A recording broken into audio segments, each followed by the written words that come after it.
Friends, मैं सिर्फ Sachin and एक बार फिर से आपके अपने यूट्यूब चैनल टॉपर्स मैजिक में मैं आपका स्वागत करता हूं। फ्रेंड्स, इसके पहले वाली वीडियो में हमने आपके हिंदी युवक भारती क्लास 12 का जो सिलेबस है उसका जो 4th चैप्टर है आदर्श बदला, उसका हमने फर्स्ट पार्ट देखा था। उस कहानी का फर्स्ट पार्ट देखा था। उसमें हमने ये देखा था कि कैसे बैजू, एक जो छोटा सा बच्चा है, वो कैसे बैजू से बैजू बावरा बनता है 12 साल कठिन कठोर तपस्या करके, और एक बहुत बड़ा वो संगीतकार बन जाता है सिर्फ इसलिए क्योंकि उसे तानसेन से अपने पिता की मौत का बदला लेना होता है, प्रतिशोध लेना होता है। तो आज उसी चैप्टर का अगला पार्ट हम आगे की कहानी इस वीडियो में देखने वाले हैं, समझने वाले हैं कि क्या हुआ उसके बाद। तो चलिए फ्रेंड्स, शुरू करते हैं आज का ये वीडियो। बैजू जो 10 वर्ष का एक बच्चा रहता है, जिसके पिता को तानसेन द्वारा मृत्युदंड सुनाया जाता है, उन्हें मृत्युदंड दिया जाता है। और चूंकि वो बच्चा है, वो 10 वर्ष का रहता है, महज 10 वर्ष का रहता है उस समय, इस वजह से उसे बच्चा समझकर उसे छोड़ दिया जाता है। तो वही अपने पिता की मौत का बदला लेने के लिए वो सोचता है कि क्या ऐसा करूं मैं तानसेन से बदला ले सकूं अपने पिता की मौत का। वो जाता है वहाँ पे, रो रो कर अपने कुटिया में जाता है। तो वहाँ पे उसे एक बाबा जी आते हैं, वो देखते हैं उसे रोता हुआ देखते हैं। बाबा, उनका नाम रहता है बाबा हरिदास, और वो उसे देखते हैं कि एक छोटा सा बच्चा है, वो रो रहा है, बहुत रो रहा है, चिल्ला चिल्ला के रो रहा है, अपने पिता को याद कर रहा है। तो उनसे उसका तकलीफ देखा नहीं जाता है उस बच्चे का। तो वो उसे कहते हैं, बेटा क्या प्रॉब्लम है, शांत हो जाओ। तो बच्चा अपनी पूरी कहानी बताता है कि कैसे तानसेन ने सजा सुनाई उसके पिता को। तो वो कहते हैं कि मैं तुझे एक ऐसा हथियार दूंगा जिससे तू अपने पिता की मौत का प्रतिशोध ले सकेगा तानसेन से, लेकिन उसके लिए तुझे कठोर तपस्या करनी होगी 12 वर्ष तक। तो वो तैयार हो जाता है और वो लगातार 12 वर्षों तक कठिन तपस्या करता है और राग विद्या सीखता है, संगीत का ज्ञान लेता है बाबा हरिदास जी से। पूरे होते हैं 12 वर्ष। उसके बाद जो छोटा सा बैजू था, जो 10 वर्ष का एक बालक था, आज वो एक युवक बन चुका है। यहीं से कहानी का सेकंड पार्ट स्टार्ट होता है, दूसरा भाग। इसमें कैसे अभी वो अपने पिता का बदला लेगा वही यहाँ पे बताया गया है। तो देखिए फ्रेंड्स कि वो अब जो बैजू है, अब वो बैजू बावरा बन चुका है, संगीत में माहिर हो चुका है, बहुत बड़ा संगीतकार बन चुका है। उसने बहुत अच्छे से गुरुजी से सभी विद्याएं प्राप्त करनी है, और उसके बाद अब वो निकल पड़ा है अपने पिता की मौत का प्रतिशोध लेने के लिए, बदला लेने के लिए तानसेन से। तो वो वापस से उसी शहर में आता है कि जो गुरु जी हैं बाबा हरिदास जी, उससे एक वचन लेते हैं और कहते हैं कि बेटा, जो मैंने तुम्हें राग विद्या दिया है, जो राग विद्या तुम्हें दी है, जो तुम्हें संगीत के बारे में मैंने जो भी चीज़ें बताई हैं, उसका तुम दुरुपयोग नहीं करोगे, उससे किसी को तकलीफ नहीं पहुँचाओगे। तो ये सुनते ही वो शांत हो जाता है, कुछ भी बोल नहीं पाता है, क्योंकि वो गुरु थे, गुरु के सामने कुछ कह नहीं सकता है। बट अंदर ही अंदर उसे ऐसा लगता है कि अब तो सारे किए कराए पर पानी फिर जाएगा, क्योंकि उसे तकलीफ पहुंचाया था उसके पिता की जान लेकर, उसके पिता को मृत्युदंड सुनाकर तानसेन ने। तो अब तानसेन को बिना तकलीफ दिए वो कैसे अपना बदला पूरा करेगा। फिर भी वो कुछ बोल नहीं पाता है, और वो जहाँ पे वो 12 वर्ष पहले आया था अपने पिता के साथ, साधुओं की टोली के साथ, वहीं पर वो उसी आगरे के शहर में वो आता है और गाना शुरू करता है, अपने गीत गुनगुनाना शुरू करता है। और उसकी आवाज़ इतनी मधुर है, इतनी सुरीली है कि कोई भी अगर सुनेगा तो वो मंत्रमुग्ध हो जाएगा, सब मोहित हो जाएंगे। और वहाँ ऐसा ही हुआ, जैसे ही वो गाना शुरू करता है, आगरे का शहर जो है, वहाँ पे जितने भी लोग हैं सब मंत्रमुग्ध हो गए, चाहे वो पशु पक्षी हो, चाहे वो मानव हो, कोई भी जीव हो, वो सभी उसके गाने के प्रवाह में बह गए। लोग सोचने ही वाले थे, लोग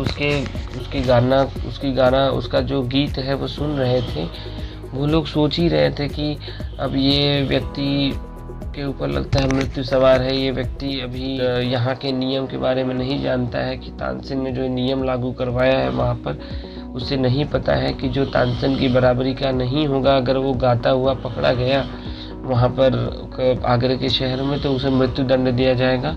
तो इस बात का इस व्यक्ति को, इस युवक को ज्ञान नहीं है। चलो इसे बता देते हैं। वो बताने की कोशिश करते हैं, वहाँ के जो लोग वहाँ पे रहते हैं आगरे के शहर में। बट इतना सुरीला उसका गीत है, इतना सुरीला उसकी, इतनी सुरीली उसकी आवाज़ है कि लोग कहने से पहले ही लोग मंत्रमुग्ध हो जाते हैं, मोहित हो जाते हैं उसकी आवाज़ से और शुद्ध बुद्ध खो देते हैं। उन्हें कुछ समझ में नहीं आता क्या बोले वो।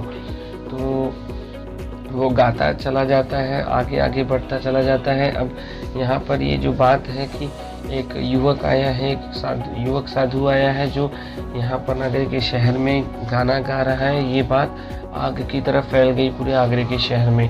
तो सीधी सी बात है, आग की तरह फैल गई आगरे के शहर में, यानी कि राजा अकबर तक भी ये बात ज़रूर जाएगी। तो वहाँ भी गई, तो राजा अकबर तक गई ये बात, और तो उन्होंने कुछ सिपाही भेजे इसे गिरफ्तार करने के लिए, इसे पेश करने के लिए राज दरबार में।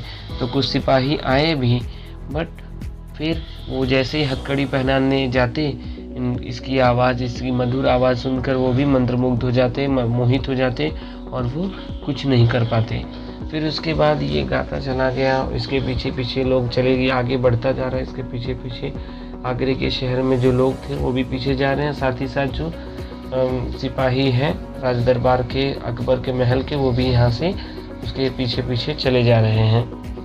वो ऐसा लग रहा है कि जैसे कि एक नदी बह रही है और नदी का जो कार्यभार है, नदी का जो नेतृत्व है, या फिर बोल सकते हैं नदी की जो रस्सी है वो इस व्यक्ति के पास है, जो बैजू बावरा है, वो नदी को दिशा दिखा रहा है। तो यहाँ पर ये जो बैजू बावरा है वो ऐसा प्रतीत होता है कि ये जो लोग उसके पीछे पीछे जा रहे हैं वो समझ लीजिए कि एक नदी है, और उसका जो वो कहते हैं नेतृत्व है वो ये बैजू बावरा कर रहा है, और जहाँ लेके जा रहा है वो ये लोग वहीं पे जा रहे हैं। तो ये यहाँ पे समझ में आता है कि कितना जादू है उसकी आवाज़ में, बैजू बावरा के, कि उसकी आवाज़ सुनकर लोग जहाँ जा रहा है शुद्ध बुद्ध खोकर वहीं पर चले जा रहे हैं। तो वो ऐसे ही चलता चलता अब पहुँच जाता है तानसेन के महल के सामने। तानसेन के महल के सामने जैसे ही पहुँचता है वो गाना बंद कर देता है, और वो देखता है कि तानसेन के महल के सामने वो पहुँच चुका है। और लोग देखते हैं तो जैसे ये इसका गीत गाना बंद होता है, बैजू बावरा गाना बंद कर देता है, तो वैसे ही ये जो लोग हैं, जो आगरे के शहर के लोग हैं जो उसके पीछे पीछे आ रहे थे, उनको सुध बुध आ जाती है, एक हिसाब से उनको होश आ जाता है, और वो सोचते हैं कि अब तो ये मासूम सा बच्चा, मासूम सा युवक, ये तो अपने आप को अपने हाथ ही अपने पैर पर कुल्हाड़ी मार रहा है, खुद ही ये मौत के मुंह में आ गया है, ये पागल हो गया है, बावरा हो गया है ये व्यक्ति। तो ये सोचने लगते हैं वो लोग, वो सोचते हैं कि एक मासूम सी चिड़िया बिना मतलब के अजगर के मुंह में खुद ही आके फंसने जा रही है। तो ये वो लोग सोचते हैं और कुछ नहीं कह पाते हैं, वो लोग पीछे हो जाते हैं। तो और जैसे कि मैंने बोला कि इन लोगों के साथ बैजू बावरा के पीछे पीछे मंत्रमुग्ध होकर, मोहित होकर सिपाही भी आ रहे थे। तो सिपाही लोग को जैसे ये गाना बंद होता है बैजू बावरा का, उनको भी होश आ जाता है और वो भी इसे गिरफ्तार कर लेते हैं, पकड़ लेते हैं इसको और हथकड़ियाँ पहना देते हैं।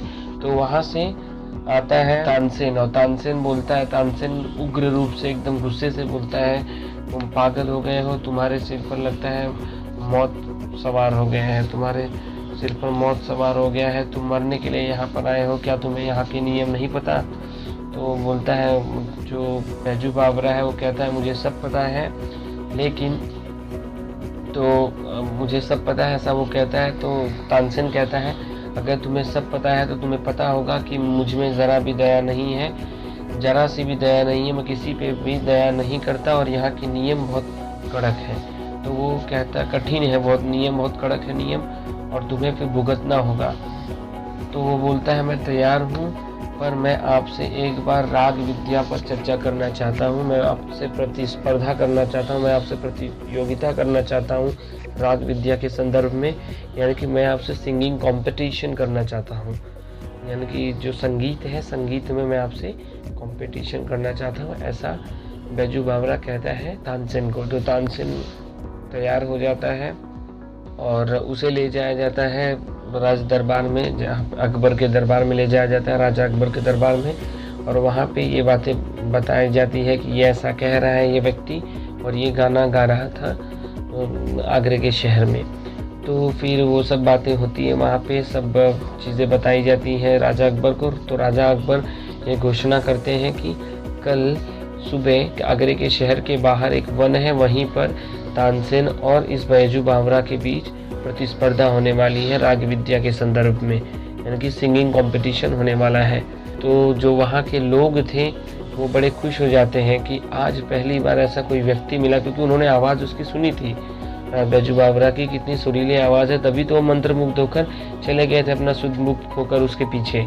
तो उन्हें ऐसा लगता है कि आज पहली बार ऐसा कोई व्यक्ति आया है जो तानसेन के टक्कर का है, तानसेन को चुनौती दे सकता है राग विद्या में। तो वो बड़े खुश होते हैं और कह सकते हैं कि घोषणा जैसी हुई ना, तो लोगों के अंदर एक उत्सुकता हो गई कि अब कब होगा। जैसे होता है ना, एक छोटा सा बच्चा है, उसको अगर बोलें कि कल सुबह आपको मिठाई देंगे, आपको मिठाई खाने को मिलेगा, या फिर कोई भी चीज़ आपको गिफ्ट देने वाले हैं आपके पापा मम्मी या कोई भी, तो वो क्या है ना, वो रात भर सोचेगा कब सुबह हुई, कब सूरज आया और सुबह हो गई क्या, ऐसे रात भर सोचेगा, उसे नींद ही नहीं आएगी। तो वैसे ही ये जो आगरे के शहर के जो लोग हैं वो लोग भी यही सोच रहे हैं, उत्सुकता उनकी बढ़ी जा रही है, अधीर होते चले जा रहे हैं कि आखिर कल कंपटीशन में क्या होगा, कैसा होगा, मतलब क्या नज़ारा होगा, उसका यही सोच रहे हैं। तो सुबह होती है, जो आगरे के शहर के बाहर एक वन है, जो जंगल है, वहीं पर एक मैदान है, वहीं पर सब इकट्ठा होते हैं और ये प्रतिस्पर्धा शुरू होती है। तो सबसे पहले जो तानसेन है, तानसेन कुछ राग विद्या के संदर्भ में, राग विद्या के बारे में बैजू बावरा से कुछ प्रश्न करता है। तो ये जो बैजू बावरा है उसके सही सटीक और उचित उत्तर देता है, और उसके बाद थोड़ी देर के बाद फिर ये जो बैजू बावरा है वो अपनी कला का प्रदर्शन करते हुए सितार को पकड़ता है और बजाना। जैसे ही वो सितार बजाना शुरू करता है, जो आवाज़ वहाँ से निकलती है सितार से, जो इतनी सुरीली आवाज़ कि उससे फिर से सब मोहित हो जाते हैं। वहाँ पे राजसभा में, वहाँ पे वन में जितने भी लोग थे, जो भी आए थे, वो सभी मंत्रमुग्ध हो जाते हैं, सब मोहित हो जाते हैं एक बार फिर से। और जंगल में जितने भी प्राणी हैं, पशु पक्षी, वो सब मंत्रमुग्ध हो जाते हैं। और इतनी सुरीली आवाज़, इतनी मधुर आवाज़ है कि उसे सुनकर जंगल के कुछ प्राणी जो है, वहाँ से जो हिरण है, 2 हिरण दौड़कर आ जाते हैं और सामने बैजू बावरा के पास आकर खड़े हो जाते हैं। लोग देखकर अचंभे में पड़ जाते हैं कि ये कहाँ से आ गए ये। तो फिर उसके बाद फिर ये तानसेन भी ये चीज़ देखता है कि जंगल से कुछ जानवर भी आ गए हैं, हिरण आ गया है प्रभावित होकर इसके सितार की आवाज़ से, सितार के वादन से। जो बैजू बावरा है उसके गले में कुछ हार रहते हैं, कुछ मालाएं रहती हैं, वो मालाएं 2 मालाएं उसमें से ये दोनों हिरण को पहना देता है, जो वहाँ पे आए थे उसकी सुरीली आवाज़ सुनकर, उसके सितार की। तो फिर उसके बाद वो सुरीली आवाज़ को सुनकर वो जो आए थे, जैसे ही गाना बंद होता है वैसे ही वो भाग जाते हैं, वो टूट जाता है। कहते हैं ना, वो जो तिलिस्म होता है, वो जो जादू है, वो टूट जाता है जैसे आवाज़ बंद होती है, जैसे ही गाना बंद हो जाता है। तो उसके बाद फिर जो तानसेन है, तानसेन अचंभे में पड़ जाता है। अब बारी आती है तानसेन की। तो तानसेन भी सितार पकड़ता है और बजाना शुरू करता है, बहुत ही जी जान से बजाता है, क्योंकि आज ये कंपटीशन नहीं था, ये प्रतिस्पर्धा नहीं थी, ये कोई प्रतियोगिता ही नहीं थी, बल्कि आज बात थी ज़िंदगी और मौत की।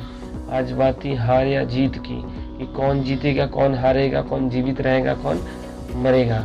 क्योंकि राजा अकबर ने घोषणा जब की थी तो उस वक्त ये भी कहा था कि इस प्रतियोगिता में जो हारेगा उसे मृत्यु दंड जीतने वाला दे सकता है। यानी कि उसके जीवन का फैसला अब कौन करेगा, उसके जीवन का निर्णय वो जीतने वाला करेगा, जो हार जाएगा उसके जीवन का फैसला। यानी कि अगर यहाँ पे तानसेन अगर हार जाता है तो उसके जीवन का फैसला अब किसके हाथ में है, बैजू बावरा के हाथ में। तो यही सोचकर वो जी जान से पूरी, आज तक ऐसा सितार उसने नहीं बजाया था, वो बजाता गया, उसके हाथ दुखने लगे, किंतु कोई भी आज उससे खुश नहीं हुआ, कोई भी मंत्रमुग्ध नहीं हुआ। मानो आज वो फीका पड़ रहा था। कहते हैं ना कि सूरज के सामने जुगनू फीका ही पड़ता है। तो यही पता चल रहा था कि आज ये जो जुगनू है, जुगनू यहाँ पर तानसेन समझ में आ रहा था, तानसेन प्रतीत हो रहा था जुगनू जैसा, और सूरज जैसा प्रकाशमान आज ये बैजू बावरा लग रहा था, प्रतीत हो रहा था। तो यहाँ पर ये भाग जाता है, हाथ से छोड़ देता है तो सितार, परंतु किसी को पसंद नहीं आता है। तो ये बौखला कर, ये कहते हैं ना खिसिया कर, बौखला कर ये कहता है कि ऐसे ही वो आ गए थे, वो हिरन ऐसे ही आ गए थे। ऐसा थोड़ी ना होता कि कोई गाना सुनकर आ जाएगा, इतना मधुर थोड़ी ना किसी की आवाज़ हो सकती है। ऐसा कुछ बोलता है वो खिसिया रहा है, उसे अच्छा नहीं लग रहा है कि वो हारने की कगार पर है। तो ऐसा बोलता है, अगर तुम सच में अपने आप को बहुत बड़ा संगीतकार समझते हो, तो तुम्हें लगता है कि तुम्हारे गीत से वो लोग प्रभावित होकर आ गए थे, वो दोनों हिरण, तो एक बार फिर से बुला कर दिखाओ उन्हीं हिरण को। तो ये फिर से ये अपना गीत शुरू करता है, और इसके गीत से प्रभावित होकर एक बार फिर से हिरण वहाँ पे उपस्थित हो जाते हैं। और वही दो हिरण आते हैं जिनके जो पहले प्रभावित होकर आए थे पहली बार, क्योंकि उनके गले में वही हार रहता है, वही माला रहती है जो बैजू बावरा ने उन्हें पहनाई थी। तो फिर यहाँ पर ये सब देखते हैं तो पता चल जाता है कि बैजू बावरा ने इसको हरा दिया है, तानसेन को। ये सब देखकर राजा अकबर खड़े होते हैं और कहते हैं बैजू बावरा जीत गया और तानसेन हार गया। ये सुनते ही जो तानसेन है उसकी जान हलक में अटक जाती है कि अब तो मुझे मृत्यु दंड मिल सकता है। तो वो बैजू बावरा के पैरों में पड़ जाता है, मुझे माफ़ कर, वो कहता है मुझे माफ़ कर दो, मुझे जीवन दान दे दो, मुझे मत मारो, कृपया मुझे माफ़ कर दो, मुझे छोड़ दो, ऐसा कहता है वो। फिर बैजू बावरा कहता है मुझे आपके जीवन की चाह नहीं है, मुझे आपकी मौत की चाह नहीं है, मैं नहीं चाहता हूँ कि मैं आपको मृत्यु दंड दूँ, किंतु मैं ये चाहता हूँ कि आपने ये जो नियम लगवाया है कि आपकी बराबरी का राग विद्या में जो कोई नहीं होगा वो आगरे के शहर में नहीं गा सकता, कुछ भी गा नहीं सकता, गीत नहीं गुनगुना सकता, और अगर यदि वो पाया जाता है गाते हुए तो उसे मृत्यु दंड सुनाया जाएगा। तो ये जो नियम है आप अभी से हटवा दीजिए। तो तानसेन कुछ कहता है उससे पहले ही राजा अकबर बोल देते हैं कि आज से ही नहीं, अभी से ही ये नियम आगरे के शहर से ये खारिज किया जाता है, आज से ये नियम हटा दिया जाता है।